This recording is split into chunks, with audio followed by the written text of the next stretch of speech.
in my way of training is you put the couple facing each other. You don't have them facing you, the therapist. You have the couple facing each other because you're the observer and the facilitator. The couple's relationship is the client. You don't have two individual clients in front of you.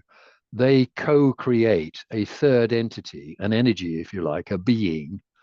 The relationship is your client.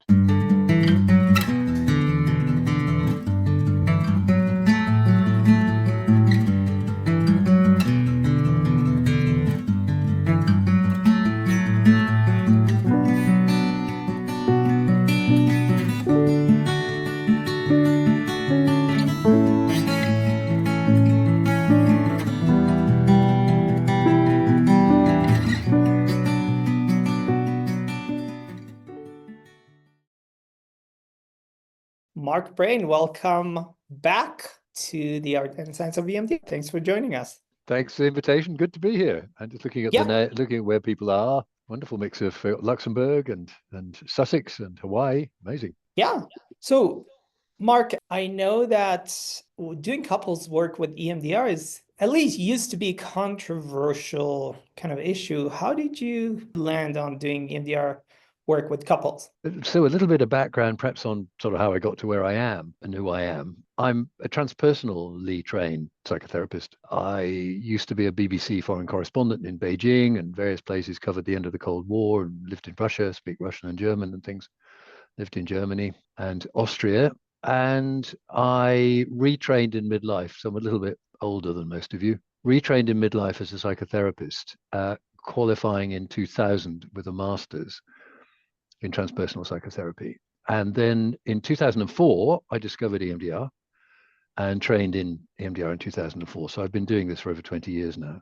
Been a consultant since 2011. And long story short, the reason I went into psychotherapy was because of the breakdown of my own marriage. And we went into couples counseling, psychodynamic couples counseling. Now, I know some wonderful psychodynamic counselors. Unfortunately, 35 years ago, nearly, the psychodynamic couples counseling we had was pretty grim, to put it mildly.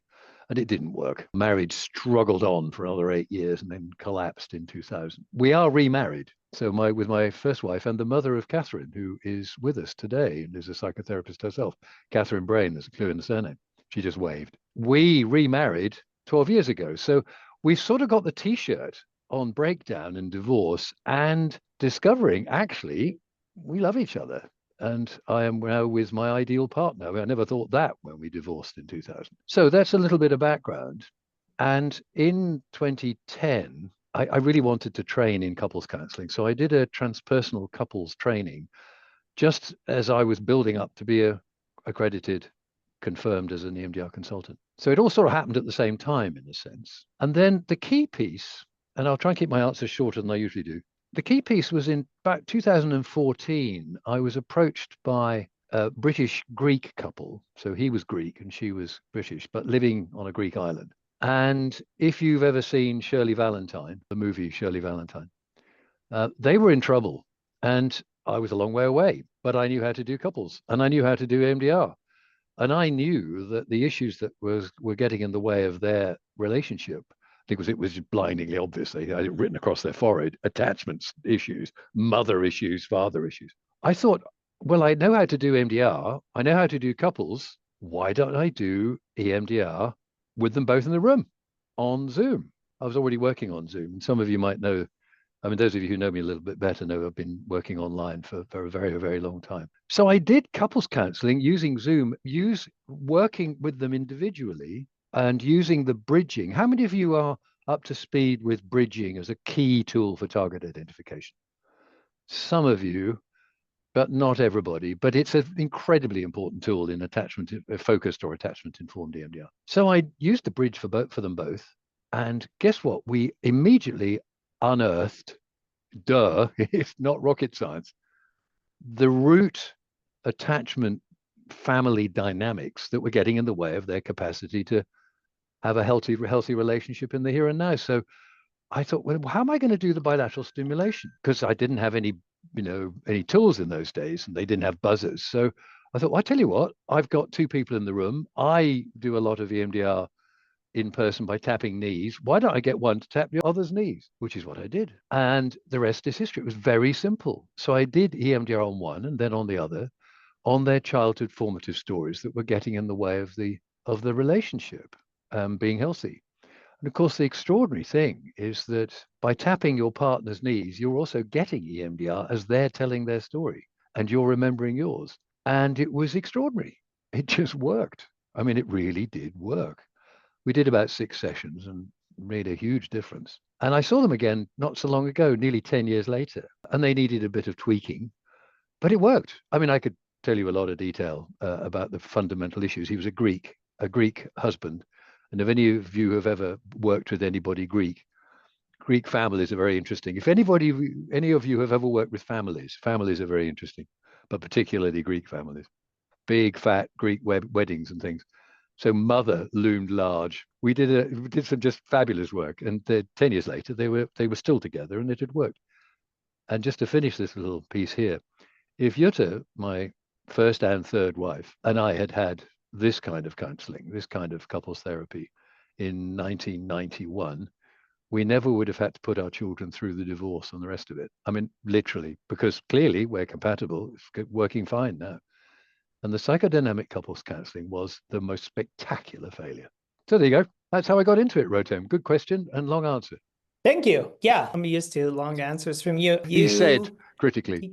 Did anyone in the EMDR world talk about EMDR with couples when you started doing it, before you started doing it? Have you heard of it? A little bit. Shapiro mentions couples in her third edition. I think there's a mention in the first edition too. And I've done a little bit of research because I have done a workshop with live demonstrations and pair work and couples, triad work and so on. So I did a bit of research on how much information is out there about EMDR and couples. And there's, at that point, really strikingly little. I think there might have been a bit more in the last couple of years, but I'm not quite as up to speed with things as I might be. But the general question was, do you do individual work with the client when the partner is in the room, or do you see one and then the other and then maybe both together, sort of in and out? I haven't seen anybody else anywhere, and please correct me if anybody here today knows better than I do. I haven't seen anything suggesting that you can do EMDR sort of individually on each partner, using the other partner as your tech. And it seems, well, pretty obviously, because then, well, okay, perhaps I'll just say that my training in couples counseling, how many of you could put a hand up if you're couples trained? Quite a few, yeah. In my couples training, it was very Harville Hendricks and Imago based. And I'm sure many of you have heard of Imago, and the Hendricks book is brilliant, Getting the Love You Want.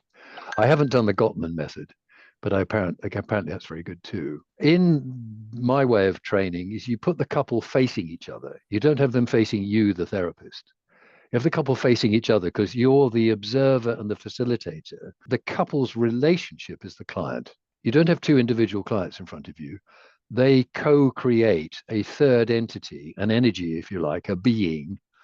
The relationship is your client. So given that I'd trained in having couples in person facing each other, and given that when I do individual work in EMDR, I very often in person used to lean forward and tap the outside of the knees, not the top, the outside, which is what Laurel Parnell does in her demonstrations. I realized I've got two people sitting opposite each other. Why don't I just switch one on as the tapper? And it just worked. It was one of those, Rotem knows my interweaves, how I invent my interweaves. I've got quite a few. Usually they're invented on the spur of the moment and thinking, oh, why don't I try this? And then they sort of work almost from the get-go. And it did. So I've actually created, I can take you through the script, the basic script. Before we get to the script, Mark, you mentioned bridging. You asked our members who join us live, how many of them using bridging, kind of like as a key tool for EMDR. So I'm wondering if you can talk a little bit about bridging, how you approach bridging, how you bridge, and then how do you do it individually and how it helps couples in couples Okay. EMDR therapy. Well, why don't I do a little bit of an exercise with you all, if you'd be willing Yes. to give it a go? I won't ask how many of you are in a relationship, because I suspect it's the vast majority, but there might be some who aren't, who like to be, or who aren't and are really glad that you're not in a relationship, a close relationship. So I won't ask you to raise hands at this point. But I suspect all of you have been in a relationship at some point, even if you're not now. So would you be willing, just some hands up, to say, yeah, let's give this a go, I'll show you how it works. That's enough hands, right? I'll take that as an informed consent. Okay, let me just do it with you. So if you'd like to imagine that you and your partner or your significant other, I've done it between mothers and daughters, by the way, as well. Between, you can do it between any couple, as it were, any two people who are in an important relationship. You could probably do it between work colleagues if they were having a really difficult time. I mean, relationships are relationships, and some are intimate and some are businesslike or focused on production, on output. So feel free to imagine, if you'd like, a difficult relationship or a challenging relationship. You've got an important one you've got with a colleague or a parent or a child. Probably easier if you go with a partner. Okay, so what I do is in the very first session, I'm going to explain a bit about EMDR and couples and a little bit about my background and how I work. And I say, okay, let's start by identifying what it is that perhaps EMDR could be brought to bear to change, to shift. Every likelihood that your relationship is being tripped up by old stuff from childhood, old attachment stories. I mean, every relationship I've ever worked with, fundamentally, it's about early life programming that is getting activated in the intimate space of the relationship. So, given that we have the EMDR tools primarily to get into these formative experiences, rewire them, I talk about reveal, repair, rewire. And those of you who've done my various workshops and cohorts, and there's lots of old friends here, hi Patricia, and various people. So some of you know this and some of you don't, but my fundamental understanding of what we need to do in EMDR is to identify the old friends that are stepping in and taking over at points where actually it would be better to be an adult. It isn't just inner child work, it's much deeper than that. And it's not just trauma. This is the important thing. How do we all get to be the way we are? So let's find out. I'd invite you all to close your eyes and imagine that you're meeting me with your partner or with the person with whom you'd like to work. So my question to you now is, we're going to each of you, imagine you're both there and you're on either in person or online, both on the same camera. It's a bit difficult to do it when they aren't in the same room. So you're sitting side by side with your partner, looking at me, or not looking at me because your eyes are closed. So bring your attention to an experience with your partner that is difficult for you. Something happens, there's a dynamic, something going on that really bugs you or gets you. Imagine that story running as a video recording of this experience with your partner, with this significant other, and pause the recording on an image in a moment that captures your maximum distress or activation or bother. When you've got a picture, when you've got a moment, just put your hand up, just so I know. It can be as random as you like. That looks good. Looking at that picture, just notice what's happening and notice what feeling comes up for you. Either what you are feeling or what you remember feeling in that moment. Again, just put your hand up when you got one. Notice where that feeling is happening in your body, or where it would be happening if it were a physical sensation in your body. Again, just hands up, just so I sort of know that you're, yeah, it's good. Well done. And notice the belief about yourself that goes with that. It's going to be I'm. Classic EMDR terms, it's a negative cognition. Something fundamental about you. I'm not good enough, it's my fault, I'm responsible, I'm not safe, whatever it is. When you've got one, Put your hand up. Well done. Now, looking at that picture, feeling the feeling in your body and noticing that statement about yourself, that belief about yourself, drop back in time. Go back as far as you can. First place you land. The very first place you land. And just notice where it takes you. The first story that comes to mind from way back. And notice what age you are and sort of where you are, or where you would be if you could find yourself at that point. And when you've got one, just open your eyes. Yep, just open your eyes, take a snapshot so you know. If anybody's had trouble identifying somewhere, just imagine you're opening a photo album of your childhood, opens on a random page. Where would you find yourself? Or you could be looking down from an eagle's view down your timeline as far as you can see. Or just where were you at 5? Just take a random one. Don't worry about getting it right, or it doesn't have to be very powerful. So what I do then is I invite you both to open your eyes and then to face each other. And as you face each other, I will say to each of you, okay, now who's going to go first? I would like one of you to start by telling the other and me where you started from. And often it's an argument or something, something that's bothered them. And they'll say, and could you tell your partner? Now, the partner's job is to sit on their hands, zip it, say nothing, not respond, but listen, which is one of the core issues in couples counseling. So it's an exercise in listening, in active listening, well, not active in the sense of doing anything or saying anything, but just truly listening. So where did you start from? So then the first of the couples, the first party to the couple says, oh, it was the other day in the kitchen when you came in and started loading the dishwasher and complaining that I'd put things in the wrong place. Something small like that. Or, you hadn't put the top on the toothpaste tube. Something as simple as that. This isn't big trauma stuff, but it gets you. Okay, so what was the feeling came up for you? I was really angry, for example. And what was the belief about yourself? Sometimes I ask about the body, but it doesn't matter so much about the body. That's part of the bridging technique. What was your belief about yourself? But with yourself, not her or him, but I can never get things right, let's say. And where did it take you back to? And I asked them, I coached them through, and the partner's listening. It went back to, and it'll be something in childhood, in the kitchen with mother and father's complaining about how I'm, not doing the washing up or something. And it might seem quite random, but they just tell, this is where it took me back to. Okay. So have you heard that?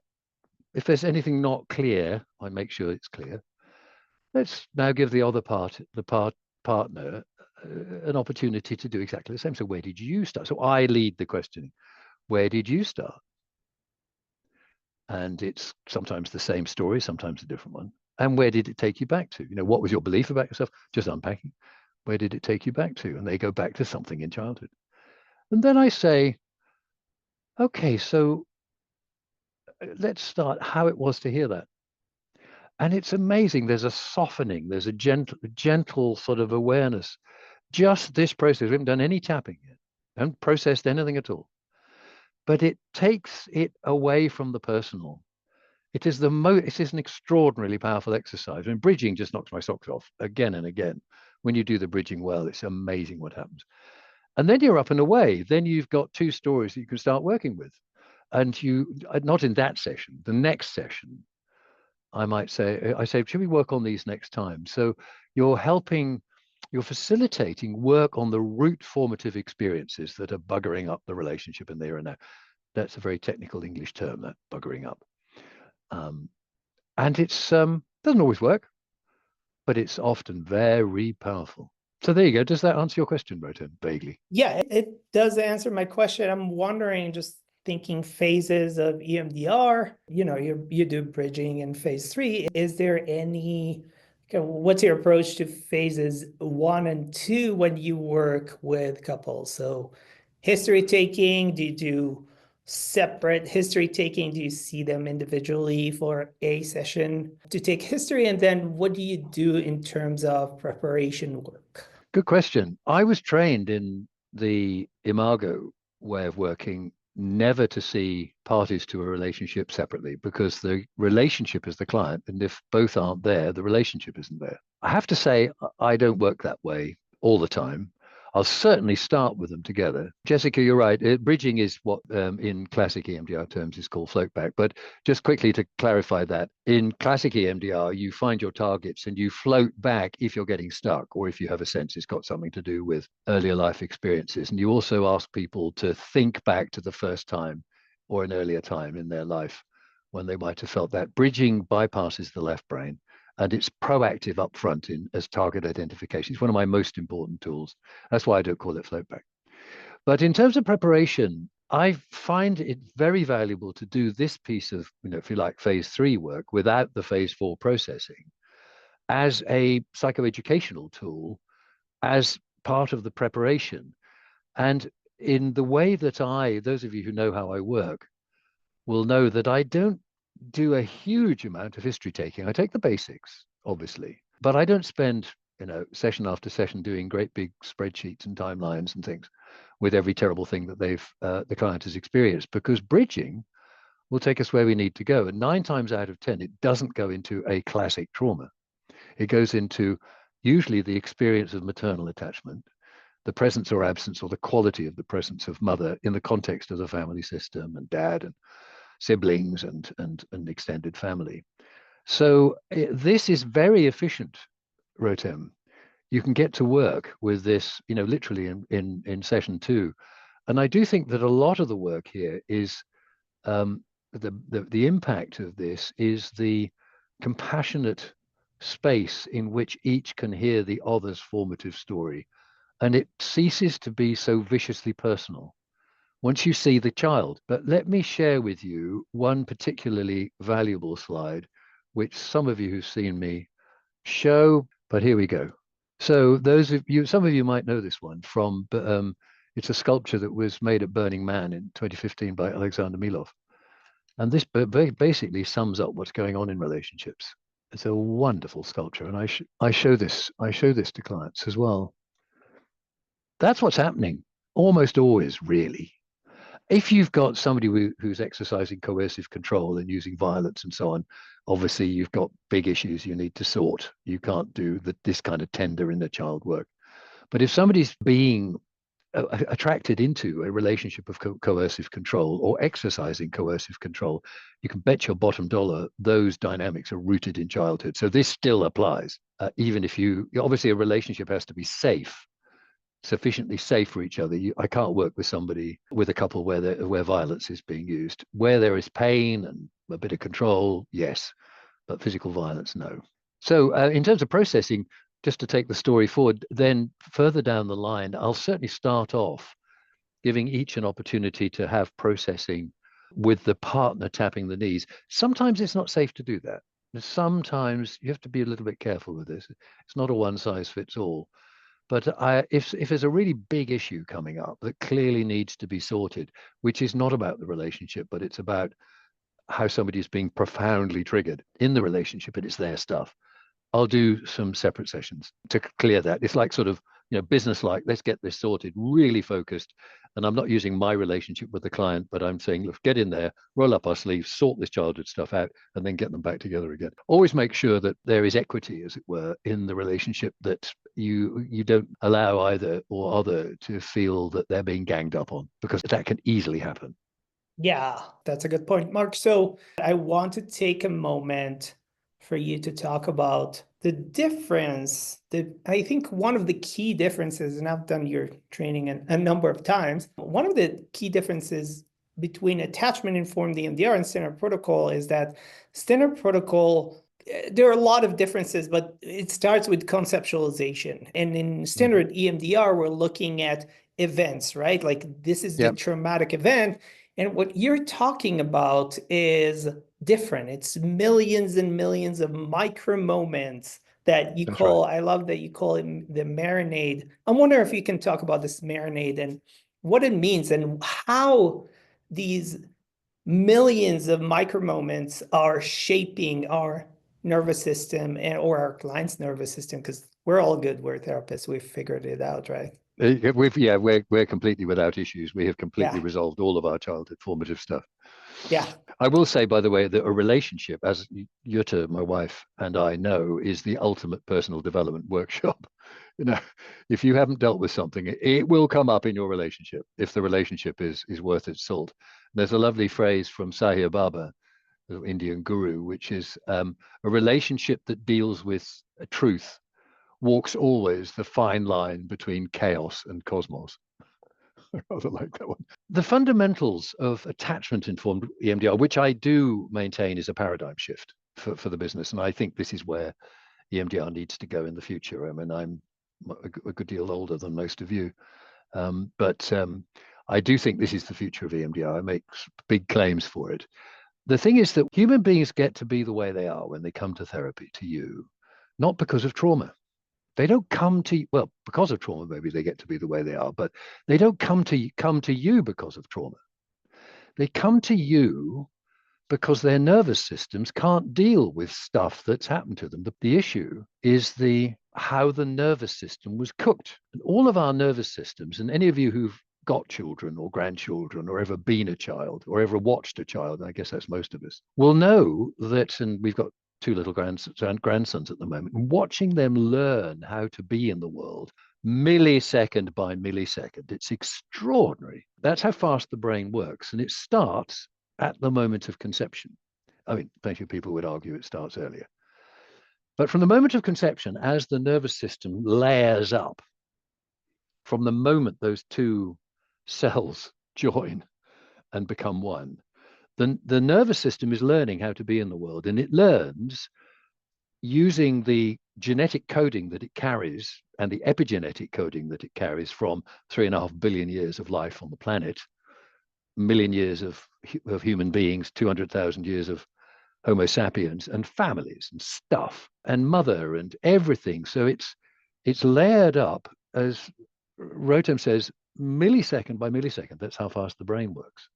And experience as it comes in is filtered through the amygdala, safe, not safe, and meaning is made of that experience. You know, how does the world work? Am I safe? Am I not safe?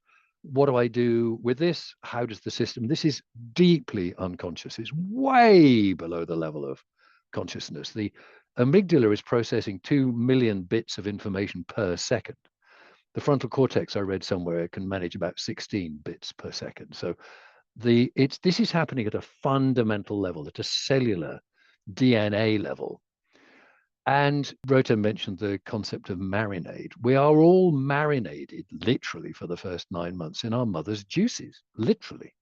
And her sounds and her felt sense and her emotions and her hormones, and it all works. Then we're born.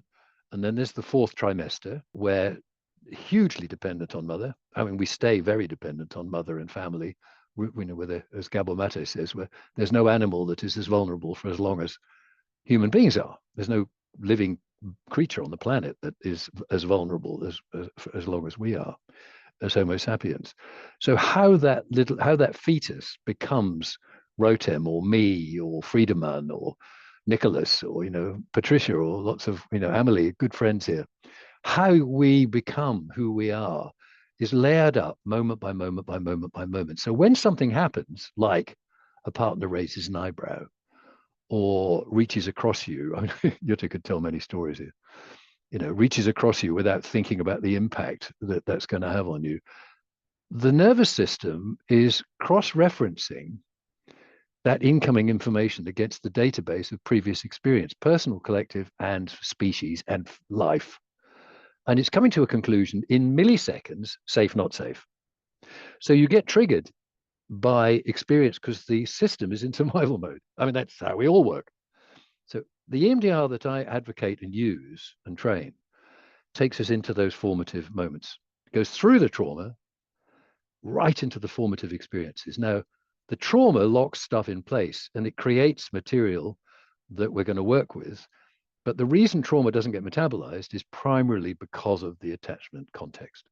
And any of you who've worked with people who've grown up in war zones or come out from really difficult places, really difficult childhoods, sometimes you have people who've been through the most horrendous trauma and they're fundamentally okay, wounded, but okay. That will go back to appropriate, good enough attachment.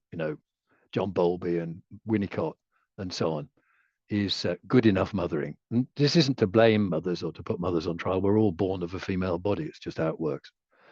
So factoring that in as your primary radical curiosity at the beginning of EMDR and including couples work, how did this person get to be the way they are? What's it really about? Is a game changer, a complete game changer in EMDR. That's my experience and invitation. Okay. Quite a big claim. Yeah, there we go.